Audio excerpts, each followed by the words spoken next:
Dear students, मैं doctor Preeti Raina, assistant professor in tourism management, government college for women Faizabad से आप सभी का इस वीडियो लेक्चर सीरीज़ में स्वागत करती हूँ। आज का हमारा टॉपिक है occupational safety and health act, जो कि सेफ्टी एंड सिक्योरिटी मैनेजमेंट का जो पेपर है उसके अंतर्गत आता है। इस लेक्चर के अंदर जो हम टॉपिक्स कवर करेंगे वो हैं basically definition of the act, description of the act, sections जो इस एक्ट के हैं और who are the covered in the act and who are not covered. इसके अलावा ओशा एक्ट के provisions, employ rights OSHA act के अंतर्गत जो आते हैं, रिकॉर्ड कीपिंग कैसे की जाती है, रिपोर्टिंग, पोस्टिंग रिक्वायरमेंट्स और साथ ही साथ इंस्पेक्शंस एंड पेनल्टीज़। ये सभी टॉपिक्स जो हैं हम एक एक करके इसके अंदर जो है वो क्लियर करेंगे। एक एम्प्लॉयर की तरह जो है ये हमारा काम होता है एक एम्प्लॉयर का कि वो ये श्योर करे, निश्चित करे कि जो उसके एम्प्लॉयज़ हैं जहाँ पर वो काम कर रहे हैं उनकी वो जगह जो है उनके लिए सेफ़ होनी चाहिए और उनको उस जगह पे कोई भी जो है बेसिकली उनसे चोट ना लगे। तो इसी को चीज़ को इंश्योर करने के लिए जो है ये एक्ट जो है वो लाया गया था। डियर स्टूडेंट्स, आज हम बात कर रहे हैं ओशा। ओशा का फुल फॉर्म है occupational safety and health act. तो ये हम सभी जानते हैं कि अलग अलग टाइप की एक्टिविटीज़ या इंडस्ट्रीज़ जो हैं जिनमें की जो वर्कर्स हैं, एम्प्लॉयज़ हैं, वो काम करते हैं, राइट। तो जब वो लोग काम करते हैं तो कई ऐसे भी हैं जिनमें उनका हेल्थ रिस्क भी रहता है, बहुत ज़्यादा रहता है कई उनमें। तो उसके लिए वर्कर्स की सेफ्टी के को ध्यान में रखते हुए जो है ऑक्यूपेशनल सेफ्टी एंड हेल्थ जो है वो एस्टेब्लिश किया गया है। तो हम कह सकते हैं कि अगर हम इसको डिफ़ाइन करें तो हम कैसे बोलेंगे, it is an act to assure safe and healthful working conditions for men and women. तो यानी कि ये एक ऐसा एक्ट है जो कि ये निश्चित करता है कि जो चाहे कोई मेल मेंबर है या फीमेल मेंबर है, उनके लिए जो है उनकी जो वर्किंग कंडीशंस हैं काम करने के लिए जो है वो हेल्थफुल होनी चाहिए, यानी कि वो उनकी हेल्थ पर ध्यान देते हुए होनी चाहिए। और इससे जो है ये एक्ट होने से, एक्ट तो लीगल हो गया ना बाउंड, ये होने से ये ऑथराइज कर देगा कि इस बात को कि जो भी स्टैंडर्ड्स जो हैं इस एक्ट के अकॉर्डिंगली डेवलप किए गए हैं, कुछ चीज़ें निश्चित की गई हैं, जो स्टैंडर्ड्स किए गए हैं वो जो है मदद करते हैं कि जो भी स्टेट्स हैं, जो भी कंट्रीज़ हैं, वो ये कोशिश करें कि जो है वर्कर्स के लिए जो उनकी कंडीशंस हैं और जो उनकी हेल्थ की सेफ्टी जो है उसको निश्चित जो है वो किया जा सके। इसके लिए वो रिसर्च भी करते हैं, इंफॉर्मेशन भी डिस्ट्रीब्यूट करेंगे, एजुकेट भी करेंगे और जो है उनको ट्रेन भी करेंगे, और ठीक है, ताकि जो है वो सबको ये पता हो भाई कि आपने वर्कर्स की हेल्थ की सेफ्टी का जो है या वर्किंग कंडीशंस का ध्यान रखना कितना ज़रूरी है। तो ये जो एक्ट जो है ऑक्यूपेशनल सेफ्टी एंड हेल्थ जो है 1970 है ये, और ये इफ़ेक्टिव हुआ था 28 अप्रैल 1971 को। ये इनेक्ट किसके द्वारा किया गया था, लागू किया गया था, 91st यूनाइटेड स्टेट कांग्रेस के द्वारा किया गया था, ठीक है। और इसकी एक जो है जॉइंट कॉन्फ्रेंस कमेटी हुई थी, उसमें ये एग्री किया गया था इस एक्ट के अकॉर्डिंगली और इसको डाला गया था, ठीक है।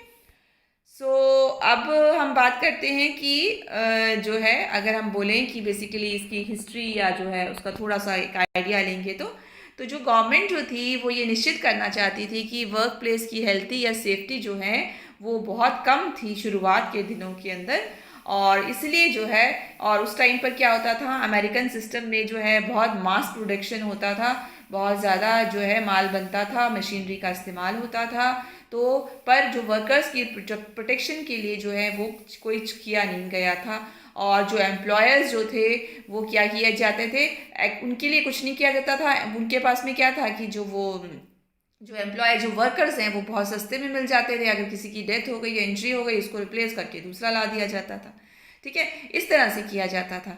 तो अब इस बात को ध्यान रखने के लिए जो है इन्होंने जो है वो एक एक्ट जो है वो लागू किया था। तो अब ये है आपका, तो ये एक्ट जो है कब आया इफेक्टिव में, 1971 अप्रैल के अंदर आया ये।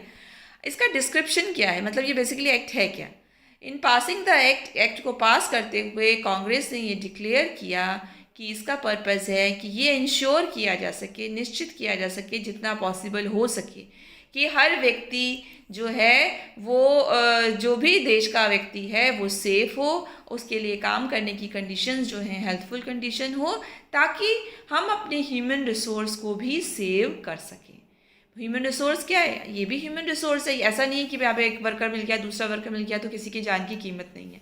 तो इसलिए ज़रूरी हो गया कि ह्यूमन रिसोर्स को जो है प्रिजर्व करने के लिए, ये निश्चित करने के लिए कि वर्किंग कंडीशन अच्छी हो। ठीक है, एक्ट जो है एक्ट जो था उसने क्रिएट किया एक occupational safety and healthy administration जो है वो बनाया गया, यानी कि एक एजेंसी जो है डिपार्टमेंट ऑफ लेबर की, और जिसको अथॉरिटी दी गई कि वो ये ऑथराइज़ किया गया कि वो वर्क प्लेस पर हेल्थ की कंडीशन से रिलेटेड जो भी नियम हैं उनको एनफोर्स कर सकता है, मतलब लागू जो है करवा सकता है वहाँ पर उनसे जाके। ठीक है, उसके अलावा क्या है, एक्ट जो है इस एक्ट में साथ साथ उन्होंने ना सिर्फ लागू करवाना बल्कि उसको हेल्थ रिव्यू कमीशन भी सेटअप किया गया, जो कि किसी भी वक्त जाके किसी भी इंडस्ट्री में जाके जो है चेक कर सकता है कि हाँ क्या वाकई उन्होंने सारी कंडीशन सही रख रखी हैं या नहीं रख रखी हैं। ठीक है, दूसरी बात, ये एक्ट जो है एस्टेब्लिश हुआ था national institute for occupational safety and health, और इन्होंने इस एक्ट के अकॉर्डिंगली एक इंस्टीट्यूट सेटअप किया गया जिसको हम national institute of occupational safety and health कहते हैं, NIOSH। ठीक है, और एक इंडिपेंडेंट रिसर्च इंस्टीट्यूट जो है हेल्थ एजुकेशन और वेलफेयर डिपार्टमेंट के अंदर जो है किया गया, जो कि डिजीज़ कंट्रोल और प्रिवेंशन के लिए काम करता है। ये इंस्टीट्यूट सेटअप किया गया। उसके बाद ये एक्ट जो है वो ये डिफाइन करता है, ये परिभाषित करता है कि कोई भी employer to be any person engage in business, act defines an employer. Employer कौन है?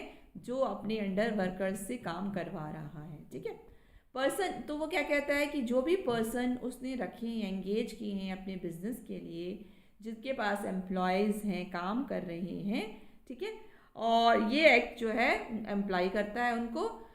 ये एम्प्लॉयज़ जो हैं कौन कौन से हो सकते हैं? किसी मैन्युफैक्चरिंग कंपनी से रिलेटेड हो सकते हैं, कंस्ट्रक्शन कंपनीज के लिए हो सकता है, जो लॉ फर्म्स हैं वहाँ हो सकता है, हॉस्पिटल्स में काम करने वाले वर्कर्स हो सकते हैं, चैरिटीज़ में काम करने वाले हो सकते हैं, लेबर यूनियंस, प्राइवेट स्कूल्स, उन सभी के लिए किसी भी जगह काम करने वाले वर्कर्स हो सकते हैं। साथ ही जो चर्च या दूसरे रिलीजियस ऑर्गेनाइजेशंस जो हैं उनको भी इसके अंदर कवर जो है वो किया गया, यानी कि उनमें काम करने वाले लोग भी। इसके अंदर सिर्फ कौन लोग शामिल नहीं किए गए, ये समझ आ गया कौन शामिल किए गए। अब हम बात कर रहे हैं कौन नहीं शामिल किए गए। वो हैं द एक्ट एक्सक्लूड्स में कौन शामिल नहीं है? सेल्फ एम्प्लॉयड, जो अपना बिजनेस कर रहा है, फैमिली फार्म्स, जिनके अपने फार्म्स हाउसेस हैं, वो वर्क प्लेसेस हैं जो दूसरे नियमों के अंतर्गत आते हैं, जैसे कि वो हो सकते हैं, या स्टेट या लोकल गवर्नमेंट जो है वो नहीं किए गए, उनके ऊपर डिपेंड कर दिया गया कि वो अपने अकॉर्डिंगली इनको लागू कर सकते हैं। ठीक है, सो अब आता है इसके अंदर एक सेक्शन 5 है इस एक्ट का, जो कि जिसके अंदर बताया गया, इस एक्ट के अंदर जर्नल ड्यूटी क्लॉज एक बनाई गई क्लॉज कि जर्नल ड्यूटी क्लॉज का मतलब क्या है कि क्या ज़रूरी है एम्प्लॉयर्स के लिए? General duty clause requires employers to, general duty clause के अकॉर्डिंगली जो एम्प्लॉयर है, जो नौकरी देने वाला है, उसको क्या करना है? नंबर 1, मेंटेन करनी है कंडीशंस या ऐसी प्रैक्टिसेस करनी है, इस तरह से काम करना है जो कि ज़रूरी है अपने वर्कर्स जब उनके काम कर रहे हैं, जॉब कर रहे हैं, उस वक्त उनके प्रोटेक्शन का ध्यान रखने के लिए। ठीक है, तो यानी कि वो एम्प्लॉयर्स के लिए ज़रूरी है सबसे पहली बात कि उनकी कंपनी में जो लोग काम पर लगे हुए हैं उनके लिए सही प्रैक्टिसेस, सही तरीके अपनाना, सही नियमों को पालन करना। दूसरा, उनको जानकारी होनी चाहिए और उनको उन स्टैंडर्ड्स को अप्लाई भी करना है जहाँ जो उनके एस्टेब्लिशमेंट पर लागू होते हैं। जैसे मैं एक छोटा सा एग्जांपल देती हूँ, केमिकल फैक्ट्री है तो केमिकल फैक्ट्री के लिए कोई ना कोई नियम होगा कि आप कौन से केमिकल यूज़ कर सकते हैं, या फिर ये हो सकता है कि अगर केमिकल फैक्ट्री में कोई काम कर रहा है तो उनको उसके लिए जो है यूनिफॉर्म दी जाएगी, सो एंड सो बहुत सारी चीज़ें। तो एम्प्लॉयर की रिस्पॉन्सिबिलिटी है वो ये देखिए। देखेगा कि वो अपने सभी स्टैंडर्ड्स को फॉलो कर रहा है या नहीं कर रहा है। ठीक है। तीसरी बात, ये इंश्योर किया जाए कि जो एम्प्लॉयज़ हैं उनके पास में पर्सनल प्रोटेक्टिव इक्विपमेंट होने चाहिए अगर ज़रूरी है सेफ्टी और हेल्थ के लिए। ये भी उसको निश्चित करना पड़ेगा कि उनके पास है या नहीं है। ठीक है। उसके अलावा ओशा ने जो है एस्टेब्लिश किए रेगुलेशंस को, और उसने कहा कि जनरल ड्यूटी क्लॉज के 4 क्राइटेरिया हैं जो हमने ड्यूटी क्लॉज बनाई कि ये होना चाहिए। उसका क्राइटेरिया क्या है? Number 1, there must be a hazard. ये तब ज़रूरी है आपके लिए हेल्थ कंडीशन सारी कि जब आपको पता है कि यहाँ कोई ना कोई हैज़र्ड हो सकता है, हम ऐसी कंडीशंस में काम कर रहे हैं, खतरा हो सकता है जान के लिए। हैज़र्ड जो है वो ऐसा होना चाहिए that should be recognised. Employer को पता होना चाहिए कि किस टाइप का हैज़र्ड हो सकता है, उसकी इंडस्ट्री के अंदर कैसी प्रॉब्लम आ सकती है। ठीक है। इसी तरह से हैज़र्ड जो है उसकी वजह से जो है कई लोगों को हेल्थ की बहुत सीरियस प्रॉब्लम हो सकती है या डेथ हो सकती है, अगर ये भी उसको पता होना चाहिए। और हैज़र्ड ऐसा हो कि जिसको करेक्ट किया जा सके। ठीक है। वो भी होना चाहिए। तो ये सारी क्राइटेरियाज जो हैं पता होने चाहिए एम्प्लॉयर्स को कि तब उसके अकॉर्डिंगली उन स्टैंडर्ड्स को वो फॉलो करें। नेक्स्ट बात, ऑल्दो थियोरेटिकली ये एक पावरफुल टूल है। अगर हम थियोरेटिकल बात करें, किताबी बात करें, मतलब पेपर वर्क की बात करें, तो ये एक बहुत पावरफुल टूल है वर्क प्लेस, काम की जगह पर होने वाले जो हादसे हैं उनके लिए। बट ये बहुत डिफ़िकल्ट होता है कि आप इसके सारे क्राइटेरियाज को फॉलो करें। इसलिए ओशा ने क्या किया है, इसके लिए एक रेगुलेटरी रूल जो है वो बनाया है, लॉ बना दिया इसलिए इसको, क्योंकि अगर हम सिर्फ ऐसे ही बोलेंगे तो ज़रूरी नहीं है सब फॉलो करेंगे। इसके लिए क्या किया, लॉ बना दिया। रूल मेकिंग प्रोसेस की डिफ़िकल्टी की वजह से ओशा ने जो है बेसिकली मैकेनिकल और केमिकल हैज़र्ड्स जो हैं उनके ऊपर जो है ध्यान दिया है। मेन एरियाज जो हैं कौन कौन से कवर किए गए हैं इसके अंदर अभी? टॉक्सिक सब्सटेंसेस, टॉक्सिक पता है ना कि जो जहरीले होंगे वो सब्सटेंसेस का इस्तेमाल हो रहा है। Harmful physical agents, electrical hazards बिजली वाले, फॉल हैज़र्ड जहाँ गिरने का खतरा है, या हैज़र्ड एसोसिएटेड ऐसे हों जहाँ आप ट्रेंच या खुदाइयाँ जब आप करते हो, खाइयाँ बना रहे हो, वहाँ पर हो। हैज़ार्डियस वेस्ट हो, जैसे न्यूक्लियर प्लांट है आपका तो उससे निकलने वाला वेस्ट भी हैज़ार्डियस हो सकता है। या आपका जो ये इन्फेक्शियस, जो ये क्या कह रहा है, इन्फेक्शियस डिजीज़ हो सकती है, इन्फेक्शन हो सकता है, फायर हो सकता है, एक्सप्लोजन का खतरा जहाँ हो, जहाँ का एटमॉस्फेयर डेंजरस हो, या मशीन से कई बार होता है ना, हमने सुना है मशीन में किसी का हाथ कट गया, ये तो बहुत बड़ी मशीनें होती हैं, वहाँ खतरा हो सकता है। तो ये वहाँ तक उन्होंने इसको लिमिट किया। सेक्शन 8 कहता है कि जो ये एक्ट जो है ये कवर करता है रिपोर्टिंग रिक्वायरमेंट्स को भी। एक तो इसने कवर किया कि कौन कौन सी कंडीशंस में फॉलो किया जाए, ये भी कवर किया कि वर्कर्स के पास में क्या इक्विपमेंट्स होने चाहिए, स्टैंडर्ड्स फॉलो होने चाहिए। इसके अलावा इसने एक्ट में सेक्शन 8 में क्या कहा कि ये भी ज़रूर होना चाहिए कि एक रजिस्टर मेंटेन किया जाए जिसमें कि रिपोर्ट जो है डाली जाए कि ये सिचुएशन अगर आई तो इस तरह से उस पर एक्ट किया गया, ये आई तो इस तरह से किया गया, वो सारी चीज़ें। ऑल एम्प्लॉयर्स जो हैं उनको रिपोर्ट करना पड़ेगा ओशा को 8 आवर्स के अंदर अगर एम्प्लॉयड की डेथ हो जाती है या कोई ऐसा इंसिडेंट हो जाता है आपकी फैक्ट्री के अंदर, अगर किसी की डेथ हो जाती है आपकी फैक्ट्री में काम करते वक्त, तो आपको करना पड़ेगा अगर कोई ऐसा इंसिडेंट होता है। या 3 या उससे ज़्यादा एम्प्लॉयज़ को अगर हॉस्पिटल में भेज करना पड़ा, काम से रिलेटेड कोई इंसिडेंट हो गया, उसकी वजह से गैस लीक हो गई, उसकी वजह से कई वर्कर्स हो जाते हैं कि डेथ हो गई या वो बेहोश हो गए, तो 8 घंटे के अंदर अंदर आपको उसकी रिपोर्टिंग करनी पड़ेगी। ठीक है। इसके अलावा सभी ऐसे काम ऑल फैटल जहाँ जो है जान का खतरा होता है या on the job heart attack आ जाता है, ये भी रिपोर्ट करने की आवश्यकता होती है। ये किसके अंडर आ रहा है? इस लॉ के सेक्शन 8 के अंदर आ रहा है। ठीक है। सेक्शन 8 जो है वो परमिट करता है, परमिशन देता है कि जो ओशा का इंस्पेक्टर है वो एंटर कर सकता है। ठीक है। और इंस्पेक्ट कर सकता है और इन्वेस्टिगेट भी कर सकता है। वो उस कंपनी में जाकर जांच पड़ताल कर सकता है वर्किंग आवर्स में, वर्क प्लेस पे। ये सभी चीज़ें जो है आती हैं कि वो कम जो है एक्ट के अंदर आती हैं कि वो जा सकता है। एम्प्लॉयर जो है उसको कम्युनिकेट करना पड़ेगा एम्प्लॉयज़ के बारे में। जो है ये ज़रूरी है कि वो अपने एम्प्लॉयज़ को किस टाइप का खतरा हो सकता है वर्क प्लेस के अंदर, उनके खतरों से उसको पहले से अवगत करा के रखे। भाई आप केमिकल फैक्ट्री में काम करने आए हैं, यहाँ इस तरह की गैस बनती है और इस तरह का प्रॉब्लम हो सकता है, तो आपने इन चीज़ों को कैसे ध्यान में रहना है, सतर्क रहना है, ये चीज़ों की जानकारी पहले से ही दी होनी चाहिए। ठीक है। सो रेगुलेशंस के अकॉर्डिंगली, बाय रेगुलेशंस ओशा जो है उसको वो इट रिक्वायर्स कि जो एम्प्लॉयर्स जो हैं, ओशा जो क्या ओशा का कहना है कि जो एम्प्लॉयर्स हैं उनको एक रिकॉर्ड बनाना पड़ेगा नॉन कंज्यूमर केमिकल प्रोडक्ट्स का, जो कि वर्क प्लेस पर इस्तेमाल किए जा रहे हैं, उनका एक रजिस्टर बनाना पड़ेगा, रिकॉर्ड बनाना पड़ेगा। Detailed technical bulletins called material safety data sheets must be posted and available for employees. उसके अलावा पूरी डिटेल देते हुए जो सारी इन्फॉर्मेशन है केमिकल से रिलेटेड या सेफ्टी के लिए क्या करना है वर्कर्स को, ये जो है उनको जगह जगह पर चिपका के रखनी पड़ेगी ताकि एम्प्लॉयर्स को वो रीड करें उन चीज़ों को। ठीक है, ये सारी की सारी, जिससे कि केमिकल हैज़र्ड्स जो हैं, केमिकल जो घटनाएं हो सकती हैं, केमिकल से रिलेटेड दुर्घटनाएं जो हैं, उनसे बचा जा सके। ठीक है, तो यानी कि जिस जगह पर काम किया जा रहा है वहाँ पर पूरी डिटेल्ड इन्फॉर्मेशन जो है वो लगाई जानी चाहिए, उनको इन्फॉर्म की जानी चाहिए।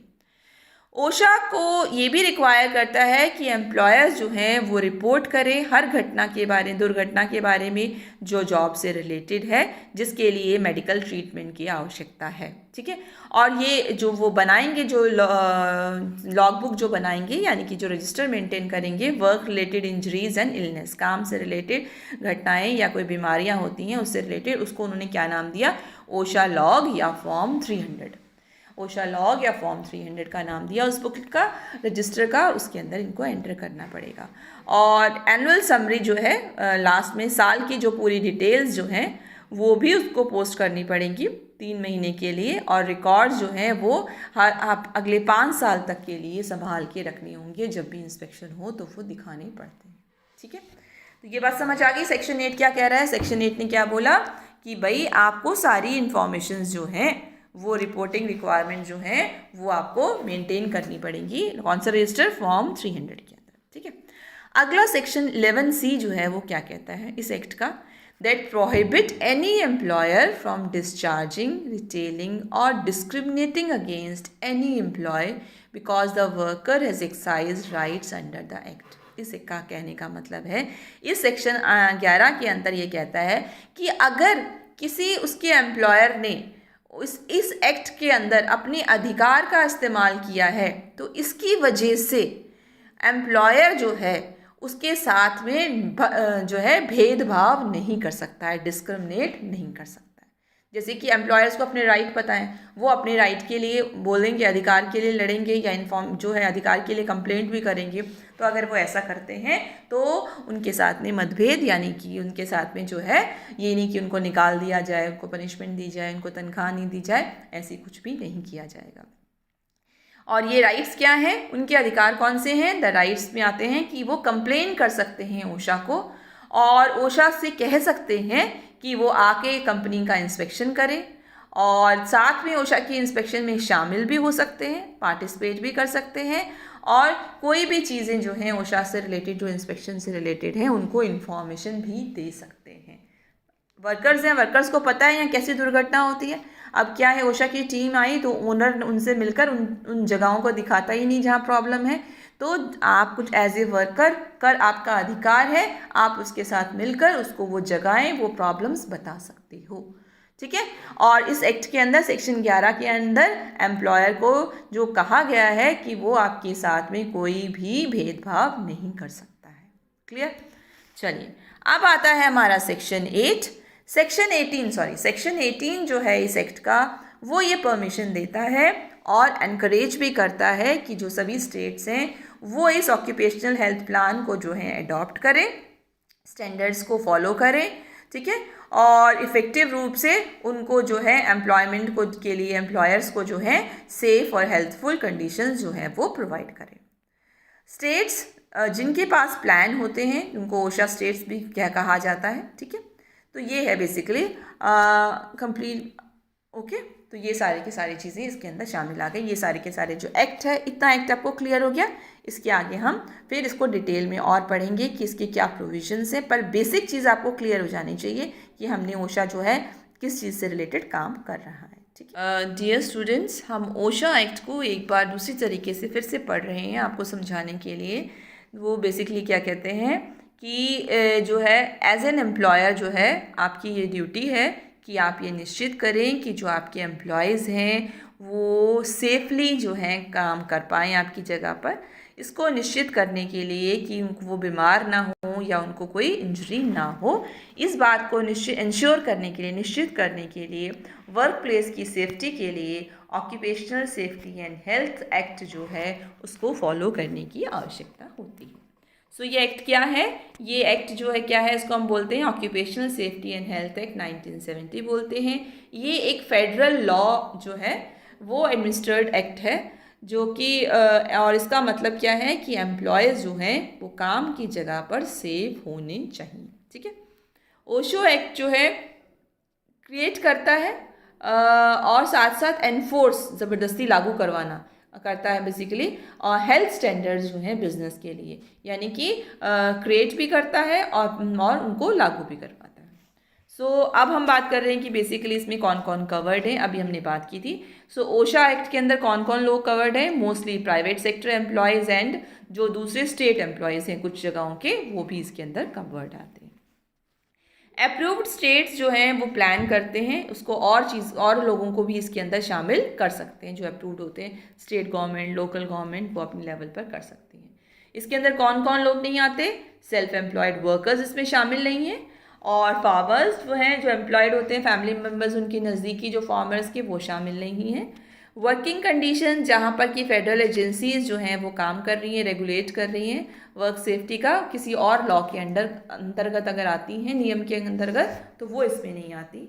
और एम्प्लॉयज़ जो किसी भी स्टेट के या लोकल गवर्नमेंट के जो हैं वो अगर इस अप्रूव्ड प्लान के अंदर शामिल नहीं है तो वो भी इसके अंदर नहीं होते, वो कवर्ड जो है बेसिकली इसके अंदर नहीं होते हैं। ठीक है, अब हम बात करते हैं कि जो ओशा के एक्ट के प्रोविजंस क्या हैं। प्रोविजंस मतलब उनके अंदर कौन कौन से पॉइंट्स हमने रखे गए हैं। तो पहला क्या है आपका, जैसे बताया गया है कि जो ओशा का एक्ट जो है वो क्या कहता है कि जो ओशा इंचार्ज जो है सेटिंग का, और जो एनफोर्सिंग स्टैंडर्ड्स हैं ऑक्यूपेशनल सेफ्टी के लिए, और उसको हमें फॉलो करना है, जो भी रेगुलेशंस ओशा के द्वारा सेटअप किए गए। तो पहला प्रोविज़न क्या है कि ओशा इंचार्ज जो है जो उसको सेट करेगा और इन नियमों को जो है पालन करवाएगा। दूसरा, उन एरियाज़ में जहाँ ओशा ने जो है स्टैंडर्ड्स जो है स्थापित नहीं किए हैं, कुछ पर्टिकुलर होता है ना कि हाँ भाई ये स्टैंडर्ड्स होना है, इन नियमों को आपने पालन करना है, अगर ऐसे स्टैंडर्ड्स फॉलो नहीं हुए हैं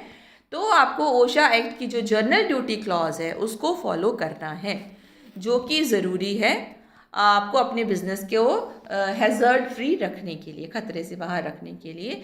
वो खतरा जिसकी वजह से किसी की डेथ या कोई फिजिकल हार्म एम्प्लॉयज़ को हो सकता है। ठीक है, इसका मतलब आपकी कंपनी में जो काम हो रहा है, अगर वो ओशा के स्टैंडर्ड्स के अकॉर्डिंगली, उसमें ओशा के लिए के द्वारा कोई स्टैंडर्ड्स नहीं बनाए गए हैं, तो भी जो जर्नल ड्यूटी क्लॉज है उसको ध्यान में रखते हुए आपने देखना है कि आपने के बिज़नेस में जो एम्प्लॉयज़ काम कर रहे हैं उनकी किसी वजह से काम करने के कारण वहाँ मृत्यु या कोई फिजिकल हार्म, हाथ कटना, पैर कटना या और कोई चोट लगना, इस तरह से घटनाएं जो हैं वो ना हो। ठीक है जी। सो दूसरी बात, ओशा एक्ट जो है स्पेसिफिकली रूल्स जो बनाए गए हैं वो मेनली 4 इंडस्ट्रीज़ के लिए बनाए गए हैं। वो एक तो हैं journal industries, construction industries, maritime या एग्रीकल्चर। कंस्ट्रक्शन आप समझ सकते हो, जब बिल्डिंग्स, बड़ी बड़ी इमारतें बन रही हैं तो वहाँ बहुत ज़रूरी है वर्कर्स की सेफ्टी। ठीक है, पर जो स्टैंडर्ड्स जो हैं वो हैं जो वो सभी इंडस्ट्रीज़ पर लागू होते हैं। इसी तरह से एम्प्लॉयज़ और उनके जो रिप्रेजेंटेटिव्स हैं और ओशा जो है वो जो है मेडिकल एक्सपोजर रिकॉर्ड जो हैं वो देख सकते हैं, जो भी चाहे उनके एम्प्लॉयज़ हैं या रिप्रेजेंटेटिव्स हैं या ओशा है, वो जो उसके पास अधिकार है वो किसी भी ऑर्गेनाइजेशन का जाकर मेडिकल या एक्सपोजर जो रिकॉर्ड है वो देख सकता है कि कौन कौन सी घटनाएं हुई हैं। साथ ही यू मस्ट प्रोवाइड, यू मतलब आप एक एम्प्लॉयर हैं, आपको अपने एम्प्लॉयज़ को प्रोवाइड करानी पड़ेंगी पर्सनल इक्विपमेंट्स, देने पड़ेंगे उनको जो उनको हैज़र्ड से जो है बचा सकें। ठीक है, तो कई बार क्या होता है, आप जो होता है आपके यहाँ पर कोई ऐसा काम हो रहा है जिसमें से रेज निकल रही हैं, तो आपको इक्विपमेंट्स उन्हें देना पड़ेगा।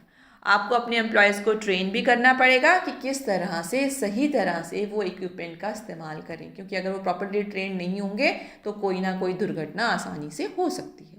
तो जिस चीज़ों का वो इस्तेमाल कर रहे हैं उस चीज़ों से उनको अच्छी तरह से अवगत कराने की ज़रूरत होती है। इसी तरह से अगर आप मैन्युफैक्चरर हैं या इम्पोर्टर हैं तो आपको जो है हैज़र्ड्स का जो है इवैल्यूएशन भी करना पड़ेगा अपने प्रोडक्ट का जो आप बना रहे हैं या इंपोर्ट कर रहे हैं। ठीक है, आपको देखना पड़ेगा कि आपके यहाँ के जो प्रोडक्ट्स हैं उनसे कोई हैज़र्ड तो नहीं हो सकता। अगर प्रोडक्ट हैज़र्डियस है जिससे खतरा हो सकता है तो आपको कंटेनर पर लिखना पड़ेगा। लिखते हैं ना कई बार कंटेनर, आप लिखोगे it contains A poisonous gas, handle with care, something ऐसे। ठीक है, और इसके साथ साथ सेफ्टी डाटा शीट जो है वो भी जब आप शिपमेंट कर रहे हो किसी नए कस्टमर को, उसके साथ सेफ्टी की सारी चीज़ें भी डिटेल्ड भी आपको लिखकर देनी पड़ेगी।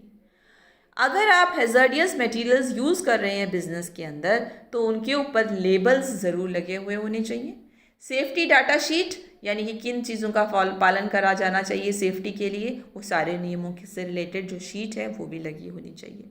और ट्रेनिंग भी देनी है अपने एम्प्लॉयज़ को कि वो केमिकल्स के साथ में कैसे डील करें। इससे रिलेटेड आपको, अगर आपकी फैक्ट्री में बन रहे हैं तो भी बताने, आप किसी को माल सप्लाई कर रहे हैं तो भी आपके पास होना चाहिए। इसी तरह से ये एक्ट जो है वो ये एनकरेज करता है, मोटिवेट करता है बाकी स्टेट्स को भी कि वो अपने स्टेट प्लान्स बनाएं जो कि इफ़ेक्टिव हों स्टैंडर्ड्स के accordingly.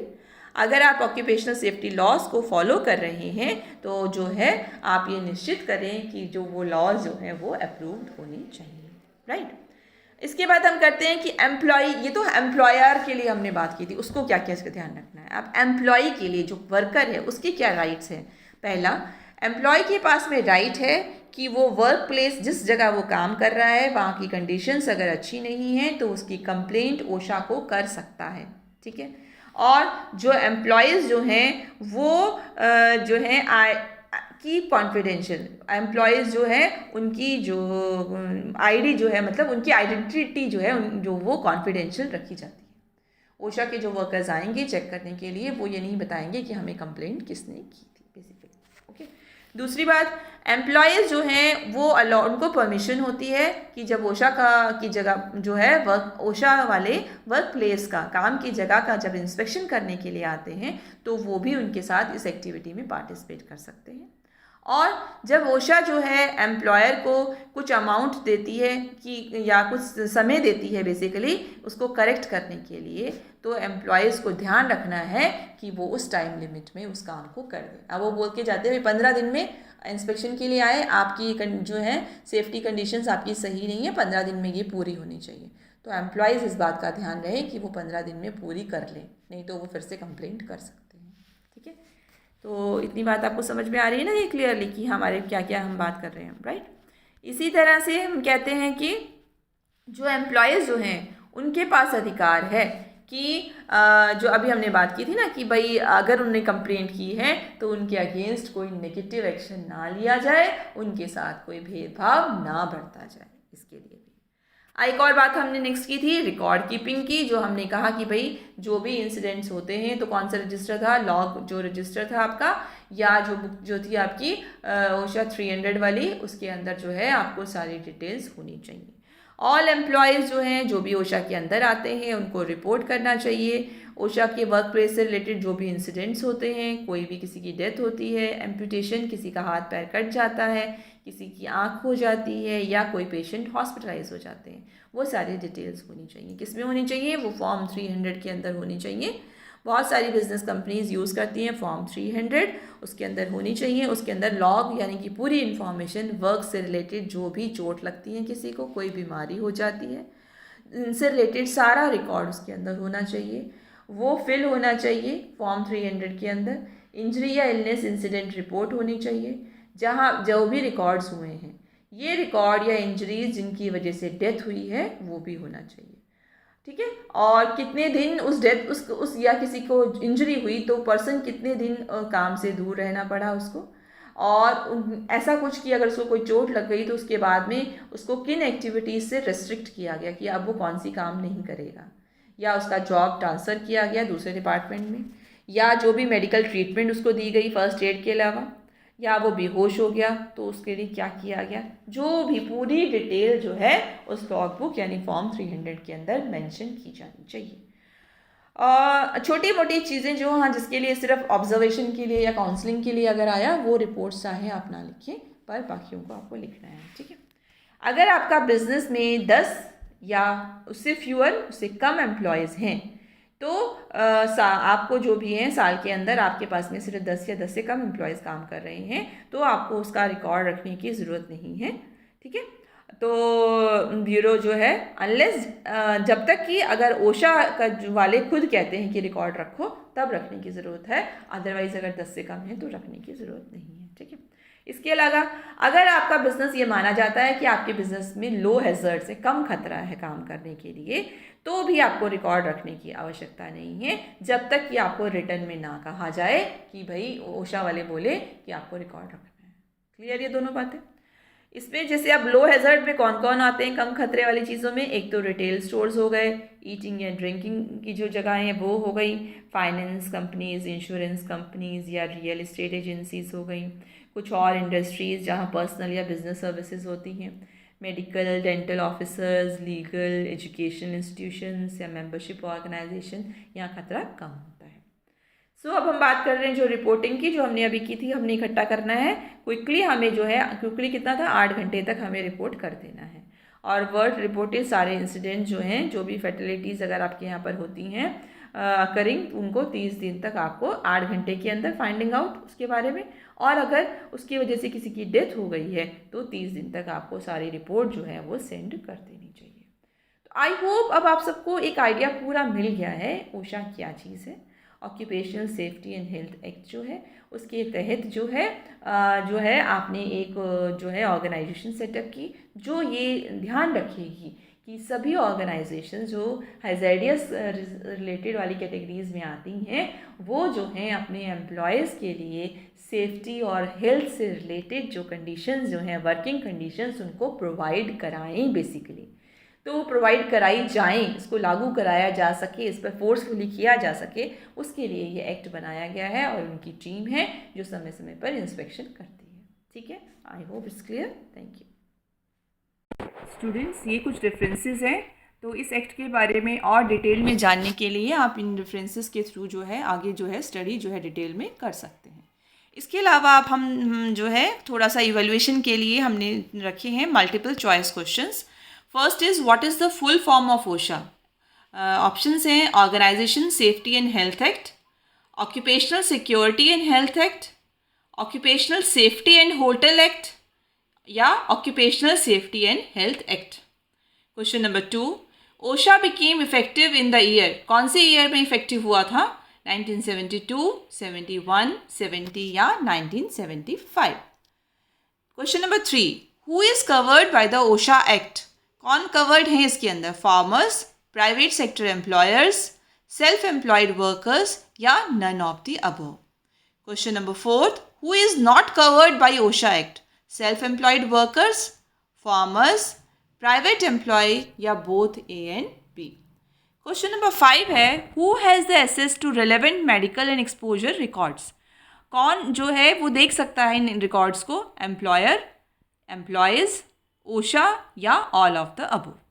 Question number 6, specific rules of OSHA are for which industries, कौन कौन सी इंडस्ट्रीज के लिए हैं रूल्स अलग से? Agriculture, maritime, construction, general industries या all of the above. Question number 7 है employee has right to file complaint for work place condition, yes या नो ऑप्शन है आपके। Question number 8, employer need not to keep OSHA injury worker record if number of workers are less than 20, less than or equal to 10 or more than 100. Question number 9, employer should report work related injuries and illness within 24 hours, 48 hours, 8 hours या 12 hours.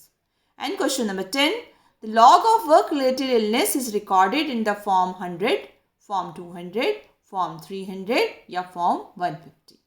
तो इसके साथ साथ जो है आपका जो lecture जो है वो कंप्लीट होता है और आई होप आपको सबको ये क्लियर हो गया है. तो have a happy learning. Thank you.